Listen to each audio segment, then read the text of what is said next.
Hello students, कैसे हो? सब ठीक से पढ़ना। अभी हमने उपन्यास पढ़ना शुरू किया हुआ है।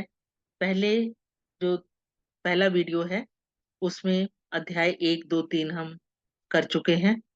पहले वो देखना आप, फिर आगे बढ़ना।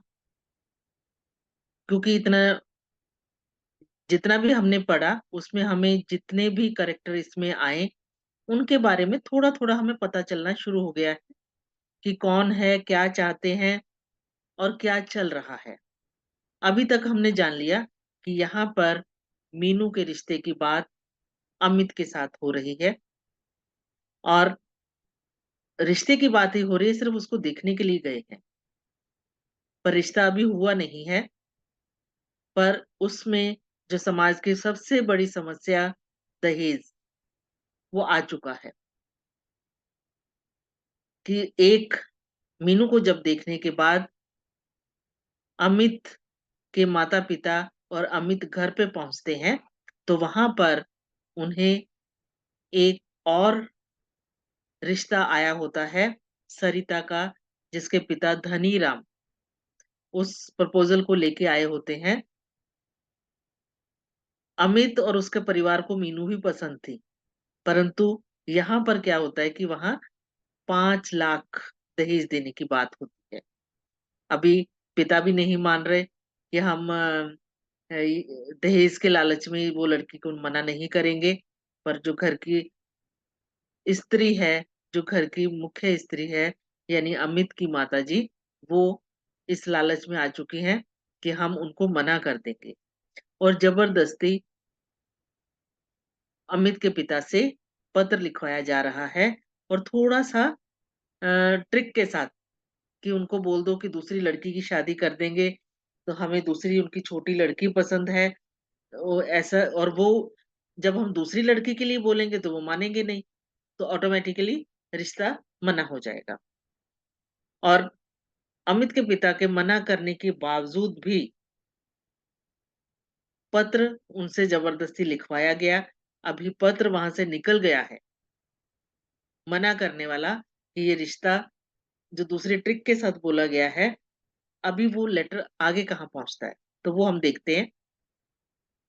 अभी चौथा अध्याय, मतलब फोर्थ जो एपिसोड इसका ये यहाँ चल रहा है, तो उसमें अभी हम देखते हैं कि जब वो लड़की वाले हैं, कौन सी, मीनू के, वहां पत्र का इंतजार हो रहा है। वो हर रोज देखते हैं कि उन्होंने बोला था कि पत्र आएगा, हम जाके जवाब देंगे, लेटर लिखेंगे तो आपको पता चल जाएगा। अभी यहाँ सुबह के 11 बजे हैं और पोस्टमैन के आने का समय हो रहा है। पोस्टमैन को डाकिया भी बोलते हैं, शायद हम भूल चुके होंगे, तो यहाँ पर भी पोस्टमैन ही लिखा है तो हम भी पोस्टमैन आपको बोल रहे हैं। और घर में सबको उस पत्र का इंतजार है जिसमें मीनू के रिश्ते के बारे में हाँ या ना होना है। और यहाँ पर जो मौजूद हैं, जो वहां बैठे हुए हैं, आशा, रोहित, माँ, पिताजी, सब अपनी अपनी बातें कर रहे हैं। और माताजी को इस बात का शक है कि ये शायद रिश्ता उन्हें मंजूर नहीं, क्योंकि पत्र आने में देरी हो रही है। तो और पहले का भी उनका एक्सपीरियंस ऐसा था कि रिश्ते नहीं हो पा रहा था। और अभी वो पत्र नहीं आ रहा तो बोलते कि उन्होंने पत्र लिखा नहीं होगा, क्योंकि मना करना आसान नहीं है। तो पिताजी कहते हैं, अरे भाई, वहां पहुंचने पर घर में सलाह करेंगे फिर पत्र लिखेंगे। और फिर डाक में भी तो गड़बड़ हो सकती है कि पोस्टमैन भी तो लेट आ सकता है। वो दूसरी ऑप्शन के बारे में सोच रहे, पर माता को ये आभास हो रहा है मीनू की कि शायद उन्होंने नहीं करना होगा। तो आपस में बैठ के यही चर्चा कर रहे हैं। और मीनू है, वो अपने कमरे में बैठ के ये बातें सुन रही है। और ऑब्वियसली उसको बुरा ही लग रहा होगा और एकदम से उसकी हार्ट बीट बढ़ रही है। और जो पुराने, जो उसके साथ हुआ कि और भी लड़के जो आए जिन्होंने मना किया, वो उसको याद हो आती हैं। और पहले भी उसको कई बार नापसंद किया गया, और कहते तब इतनी घबराहट नहीं होती थी। जब उसका परीक्षा फल निकलता था तब भी नहीं इतनी होती थी, पर अभी कैसे घबराहट हो रही है। तो उसे खुद को समझ नहीं आ रहा है कि उसे क्या हो रहा है। और उसी समय पोस्टमैन की आवाज आती है और उसे लगता है कि शायद अमित के यहाँ से ही पत्र आया है। तो वह पास हो सकेगी या नहीं, ये उसको डर लगा हुआ है। तभी उसकी आवाज़ उसे अपने भाई की सुनाई देती है रोहित की, जो ज़ोर-ज़ोर से बोल रहा था कि मेरठ से पत्र आया है, मेरठ से पत्र है। और पिताजी ने पत्र पढ़ा और एक-एक करके सबने पत्र पढ़ा। पर अभी पत्र का तो हम पहले ही जान चुके हैं कि उन्होंने क्या लिखा था, तो वो सब उदास हो जाते, क्योंकि जो उन्होंने लिखा वो हमें पता ही है ना कि छोटी बहन आशा के लिए उन्होंने लिखा।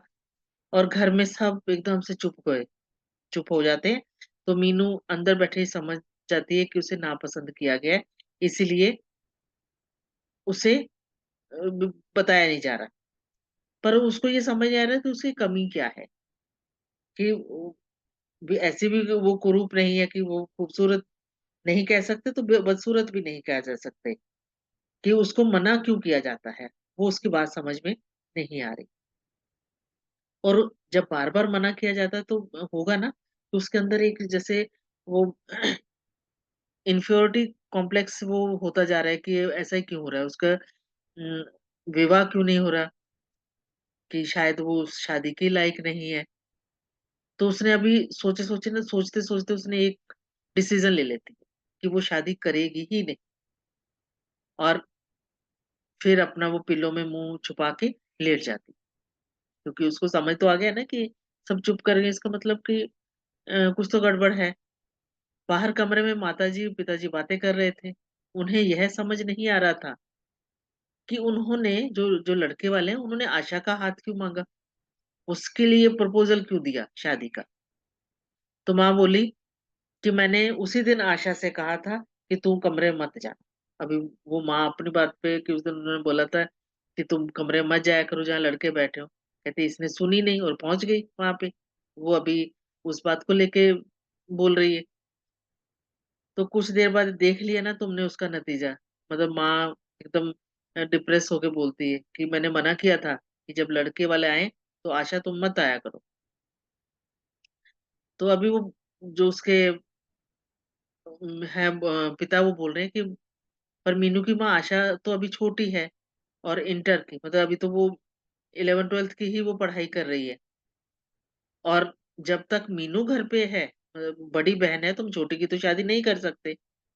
तो बेचारी मीनू वह तो पहले ही वैसे ही उदास होती है कि क्या बीते कि भी जब उसके दिल पर है कि जब उसको सुनेगी, तो माँ परेशान होकर बोलती है कि जब उसको लड़की को पता चलेगा कि ऐसी बात की जा रही है, तो उस लड़की पे क्या बीतेगी? उनको इस बात की चिंता हो रही है। तो बोलते हैं कि हमारी बेटी का क्या कसूर है? अभी जैसा भगवान ने उसको रंग रूप दिया हुआ है, जैसी है और पढ़ाई में अच्छी है, पढ़ी-लिखी है, एमए पास है, मतलब पोस्ट ग्रेजुएट है और हमेशा ही उसका जो रिज़ल्ट है बहुत अच्छा रहता है, फर्स्ट क्लास आते रहे। कहते हैं कि वो बेशक बहुत सुंदर नहीं पर देखने में तो अच्छी है, क्योंकि अपने यहाँ कल्चर में गोरे रंग को सुंदरता माना जाता है। हालाँकि ऐसा नहीं होना चाहिए, उसके गुणों को लड़की के दिखना चाहिए। और अभी जब ऐसी कंडीशन आती है तो फादर भी थोड़े उदास होके बैठ जाते हैं। और मीनू ये बातें अंदर बैठी सुन रही और उसने अंदर अपने मतलब एकदम हौसले से वह पलंग से उठी, मतलब अपने बेड से उठी और उसने मन ही मन एक डिसीजन ले लिया कि वह शादी नहीं करेगी। और जो उसके दिल में कि क्या किया जाए, क्या होना चाहिए चल रहा था, कि जो निर्णय ले लिया वो ठीक है। अभी वो यही सोचकर अपने कमरे से बाहर निकलती। कौन? मीनू। और माताजी और अपने जो पेरेंट्स के वो जो चेहरे देखती है, तो वो और भी दुखी हो जाती है और उनके वो दुःख को समझ भी रही थी। और अ, अभागिन, मतलब वो किस्मत वाली नहीं है, अपने आप को वो अभागिन मान रही है। तो वो और कि जिसके कारण उसके पेरेंट्स परेशान हो रहे हैं। अभी उसने एकदम अपने आप में करेज भर के, एकदम हौसला भर के उसने अपने पिता से बोली कि आप मेरी चिंता ना करें, आशा की शादी वहाँ कर दें। मेरे कारण उसकी ज़िंदगी खराब ना हो। तो पिता बोलते हैं कि नहीं बेटी, ये सब हमें अच्छा नहीं लगेगा। और बड़ी बैठी है घर पर और छोटी की शादी कर दें क्योंकि वो माँग रहे हैं, तो हम ऐसा नहीं होने देंगे। और कहते हैं कि हम तुम्हारे लिए और भी अच्छी कोई रिश्ता देखेंगे और उसको जैसे समझाने की कोशिश करते हैं कि तुम उदास मत हो कि किसी ने मना कर दिया तो आप डिप्रेशन में चले जाओ। तो वो अपने पिता को कहती कि आप परेशान ना हो, मैं अपनी चिंता अपने आप करूँगी। इतने हौसले से भरती है कि आप आशा की शादी कर दीजिए, मुझे कोई चिंता नहीं है, मैं शादी ही नहीं करूँगी। तो अभी वो बोलते हैं कि अभी क्या करें? कि बड़ी बहन की शादी ना और छोटी की कर दी कि हमारा समाज क्या बोलेगा? हमेशा हमें डर इस सोसाइटी का, समाज का रहता है कि वो क्या बोलेगा? कई घरों की ज़िंदगियाँ ऐसे बर्बाद हो जाती हैं कि सोसाइटी क्या बोलेगी, लोग क्या कहेंगे? कि पिता को यही है कि छोटी की शादी कर दे तो लोग क्या कहेंगे? तो यहाँ पर वो फिर समझा रही है कि आप समाज की चिंता ना करो। हमारे लिए समाज क्या करता है? सोसाइटी हमारे लिए क्या क्या करती है? क्योंकि अगर ऐसी बातें जो कर की जा रही हैं कि दहेज के लिए या सुंदरता के लिए, तो ये भी तो सोसाइटी कर रही है ना। तो अगर हमें ये डिसीज़न लेना पड़े, तो इसका कारण भी तो समाज ही है। कहते हैं इसलिए समाज की चिंता मत करो और आप छोटी बहन की शादी कर लीजिए। तभी माँ बोलती है कि हमारे यहाँ तो ऐसा रिवाज नहीं है कि बड़ी बेटी से पहले हम छोटी की कर दें। तो वो अपनी बात पे फिर अटल रहती है और हम थोड़ा-सा उदास होके बोलती है कि मैं शादी नहीं करूँगी। पहले मैं अपने पाँव पर खड़ी होंगी। पाँव पर खड़े होना मतलब अपना गुज़ारा वो खुद करेगी, नौकरी करेगी, पढ़ाई करेगी, किसी पे मैं बोझ नहीं बनूँगी। तो जब वो बोझ शब्द बोलती है, तब वो बोलते हैं कि बोझ कैसा? एक बेटी अपने माता-पिता के लिए बोझ नहीं है। ऐसा कैसे सोच लिया तुमने? माँ को बुरा लगता है कि ऐसे मत बोल। तो कहते हैं माँ आप बुरा मान गई पर ये मतलब नहीं कि मैं बोझ हूँ, पर लड़कियों को भी अपने पाँव पर खड़े होना चाहिए कि उनको भी कमाना चाहिए। उनको अपने लिए काम करना है और आज का जो टाइम है, जब स्त्री और पुरुष बराबर काम कर रहे हैं, तो कहती मैं भी पढ़ी-लिखी हूँ, मैं भी कुछ कर सकती हूँ। उसने कि बार-बार उसको रिजेक्शन से इससे नफ़रत होने लगी कि लोग उसको रिजेक्ट कर रहे हैं छोटे-छोटे कारणों से, तो वो ये नहीं होने देना चाहती। तो बोलते हैं कि मीनू अपने पैर पर खड़े होना बुरा नहीं है, परंतु शादी करनी भी ज़रूरी है। इतनी लंबी ज़िंदगी है, वो समझाने की कोशिश की जा रही है उसको। तो कहते हैं कि सुख-दुःख में कौन साथ देगा? बाद में तो पति और बच्चे ही तो होते हैं जो सहारा बनते हैं। ये हम पुराने विचार ऐसे थे, पर आज के समय में अगर देखा जाए तो कोई भी किसी की सहायता नहीं करता। क्योंकि बच्चे होंगे तो वो बड़े होके ज़रूरी नहीं कि माता-पिता की ही वृद्धावस्था में उनकी हेल्प करें। हमारे समाज में ऐसी बहुत सारी बुराइयाँ अभी भी हैं। हम देखते होंगे कि कौन न्यूज़ में सुनते हैं या टीवी पे देखते हैं कि बहुत सारे पेरेंट्स को छोड़ देते हैं। बच्चे अपनी अच्छी ज़िंदगी बिता रहे हैं और माँ-बाप को घर से भी निकाल देते हैं या उनके साथ अच्छा व्यवहार नहीं करते। पर यहाँ विचारधारा यही है कि बच्चे होंगे तो वृद्धावस्था में वो काम आएँगे। पर मीनू बोलती है कि मैंने अभी शादी का ही विचार छोड़ दिया है। मुझे शादी नहीं करनी और आप आशा की शादी उन्होंने बोला कर दो। अब माता-पिता की समझ में नहीं क्या आ रहा कि क्या किया जाए? कि आशा की कर दी जाए या मीनू मान नहीं रहे और कौन-सा डिसीज़न लिया जाए? वो करना तो नहीं चाहते ना ये बात, पर उलझन में फँसे हुए अभी करे भी क्या? अभी वो इसी उलझन में थे कि रोज़ उसका जो डिसीज़न वो बता रही थी, तो एक दिन जो उसके पिता के मीनू के पिता के मित्र का एक आए और उनके अच्छे दोस्तों में से थे, तो इस बात की सलाह करने के लिए उन्होंने जब पता चली उन्हें, तो उन्होंने बोला कि ठीक है, आप आशा की शादी कर दीजिए अगर मीनू नहीं मानती तो। और सब जब ये डिसीज़न हो गया कि ठीक है, आशा की कर देते हैं, क्योंकि मेरठ वालों ने प्रपोज़ल तो यही दिया था ना कि आप छोटी बहन की शादी कर दो। तो सब निर्णय लेने के बाद पिता ने निश्चय किया कि एक बार मेरठ जाते हैं और अमित के पिता से मिल आते हैं कि ठीक है, हम अभी तैयार हैं। तो अभी आगे जाकर क्या होता है कि जब वो अमित के घर पहुँचते हैं, क्योंकि वहीं से तो पत्र आया था कि आशा से उसकी शादी कर दो अमित की। अभी जाके देखते हैं कि वहाँ घर में कोई नहीं था। जब नौकर ने दरवाजा खोला और दयाराम जी को अंदर बिठा लिया, और कुछ ही टाइम बाद वहाँ पे कोई सज्जन, कोई एक आदमी अपनी चमचमाती कार से नीचे उतरे और अंदर प्रवेश किया। मतलब वहाँ पे आते हैं और उन्हें पता चलता है कि मायाराम जी कहीं बाहर गए हैं। तो वे भी बैठ के बातों-बातों में पता चला कि वे शहर के बहुत बड़े व्यक्ति धनीमल हैं। आपको याद होगा पीछे अंक में हमने पढ़ा है कि धनीमल जी अपनी बेटी सरिता का रिश्ता अमित के लिए लेकर आए थे और अच्छे दहेज की माँग की थी। मुझे उम्मीद है कि वो दहेज की रकम आपको याद हो। तो धनीमल ने बताया कि उनकी बेटी सरिता का रिश्ता अमित के साथ पक्का हो गया है। अभी यहाँ पर मीनू के गए हुए हैं पेरेंट्स, फादर गए हुए हैं, और वहां जाके पता चलता है कि अमित का रिश्ता सरिता के साथ हो चुका है और वो 5 लाख रुपए लगा रहे हैं शादी में।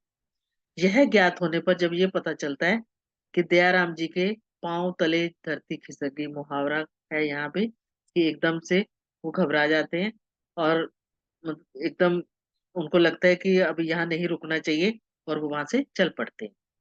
और सारे रास्ते यही सोचते रहे कि उन्होंने आशा के रिश्ते के लिए क्यों लिखा था, जबकि उनके पास अगर धनी अ, बाप की बेटी का रिश्ता आया ही हुआ था, तो उन्होंने फिर आशा से क्यों लिखा, आशा के लिए क्यों लिखा था? कि कैसी जालिम है यह दुनिया, सब कुछ पैसा ही है इस दुनिया में। इंसान में इंसानियत, शर्म, लज्जा कुछ भी नहीं है। पिताजी के मन में यही अभी वो चल रहा था कि कैसी दुनिया है, कैसे वो मना करते हैं, और घर पर वहाँ सभी ये उम्मीद लगाकर बैठे हुए थे कि पिता रिश्ता पक्का करने गए हैं और आशा का रिश्ता वहाँ हो जाएगा। और घर पहुँचने पर दयाराम जी का उदास चेहरा देखकर सभी समझ गए कि आशा के रिश्ते के लिए भी वहाँ मना हो गया। जब वो उदासी से भरा उनका देखा और असलियत, जो सच्चाई सामने आई, तो पता चला कि उनका रिश्ता किसी धनी परिवार में हो रहा है, तो सबका जो दिल था, वो मायाराम जी के परिवार के लिए एकदम नफ़रत से भर गया उनका। कि एक तो वो यहाँ मीनू के लिए मना करके छोटी बहन के लिए बोल रहे थे, और छोटी बहन का भी वो कभी रिश्ता नहीं करके वो कहीं और उसका रिश्ता करने की ले गए हुए हैं। तो कैसा महसूस हो रहा होगा, उनके दिलों के कैसे भाव होंगे, ये कितना उनको बुरा लग रहा होगा। तो हम इस बात के लिए कि समाज में कितनी बुराइयां फैली हैं, हमें दूर करने के लिए हमेशा प्रयास करना चाहिए। और यहाँ हम देख रहे हैं कि बार-बार लड़की को क्यों मना किया जा रहा है। हालाँकि वो ऐसा भी नहीं कि सुंदर नहीं है, ठीक-ठाक है, सिर्फ़ दहेज के लिए उसका रिश्ता, रिश्ते की मना कर दिया जाता है। और किस ट्रिक से किया जाता है वो भी हमने देख लिया। आगे की कहानी कहाँ, कैसे आगे बढ़ती है, उसका हम अगले वीडियो में ज़िक्र करेंगे। तब तक के लिए आप इसको अच्छे से पढ़ें। जो नए शब्द आपको मिल रहे हैं, उसके उत्तर, उसके आंसर, उसके अर्थ ढूँढिए, और कहानी की सच्चाई को देखते हुए हमें समाज में बदलाव लाना है। इस प्रण के साथ आगे बढ़िए। तब तक के लिए बाय-बाय। अगली वीडियो में अगले अंक के साथ फिर मिलते हैं। धन्यवाद।